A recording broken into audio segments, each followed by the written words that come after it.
Hello les amis. Alors aujourd'hui, on va soulever le sujet du sucre. Est-ce que le sucre c'est un ami ou est-ce que c'est un ennemi? Essayons d'y voir clair. Alors bien sûr, si on dit simplement sucre, on va pas aller très loin.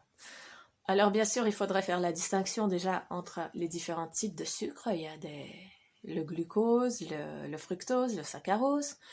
Et puis à côté de ça, il y a le sucre naturellement contenu dans des fruits, dans des aliments différents, parfois dans certains tubercules aussi, dans la carotte, dans la patate douce, voilà, il y a aussi des légumes donc, qui contiennent du sucre. Et bien sûr, de l'autre côté, nous avons aussi le sucre raffiné, industriel, ou même pas raffiné, mais déjà cristallisé, donc un produit, dans tous les cas, hautement transformé. Alors, qu'est-ce qu'il faudrait savoir? Eh bien, que le sucre, il peut être à la fois ami et ennemi, ça dépend lequel, et ça dépend dans quelles circonstances. Donc le sucre ennemi, commençons par le négatif pour après terminer sur une note positive, c'est toujours plus agréable. Donc voilà, le sucre ennemi, lui, c'est un produit, comme je dis, transformé, industriel, souvent traité avec des produits chimiques. Ce n'est donc pas vraiment quelque chose dont notre corps aurait a priori besoin. Vous êtes bien d'accord. Donc tout ce qui est sucre blanc, sucre complet, même les sucres spéciaux, fleurs de coco, etc., c'est tous des produits transformés. À côté de ça, il y a toutes les préparations industrielles qui en contiennent, tout ce qui est biscuits, tout ce qui est plats préparés, il y a toujours, ne fût-ce qu'un petit peu, mais souvent même beaucoup de sucre. Même les limonades, les jus de fruits pasteurisés, tout ça, c'est des bombes à sucre, mais le sucre qui fait pas du bien. Surtout dans les boissons, parce qu'en plus, il n'y a pas de fibres, donc ça passe énormément vite dans le sang. Et donc, ça fait un pic glycémique qui est préjudiciable à l'organisme. Mais est-ce que pour autant, bannir tout le sucre serait la solution? Eh bien, c'est là que je vous dis non, absolument pas. Parce que le sucre, c'est quand même notre carburant principal. Même les personnes qui suivent un régime de type cétogène ou autre qui contient peu ou pas de sucre, eh bien, ces personnes-là, en absorbant des lipides, mais qu'est-ce qui se passe au niveau du foie? Ces lipides sont transformés en sucre. Pourquoi? Parce que c'est le sucre notre carburant principal.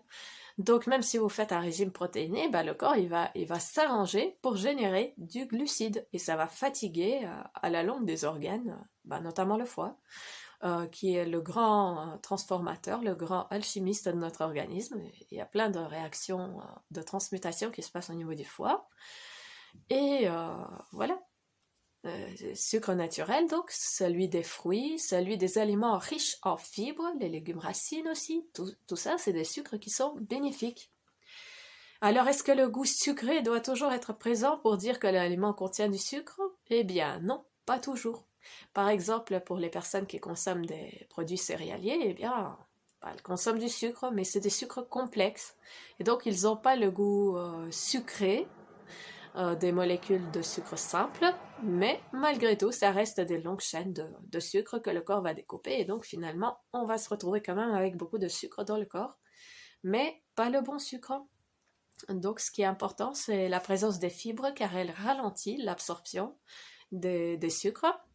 Alors, les fruits séchés sont un petit peu moins recommandables à ce niveau-là que des fruits frais, parce que grâce à une grande teneur d'eau, en plus de ça, on est super bien hydraté. En fait, la nature prévoit les choses de façon merveilleuse. Tout est équilibré comme il faut pour maintenir la santé au meilleur niveau qui soit. Et donc, finalement, plus vous respectez ce que la nature a prévu pour vous, et plus vous allez vous porter merveilleusement bien. Donc voilà, c'est à vous de choisir le sucre qui est bienfaisant.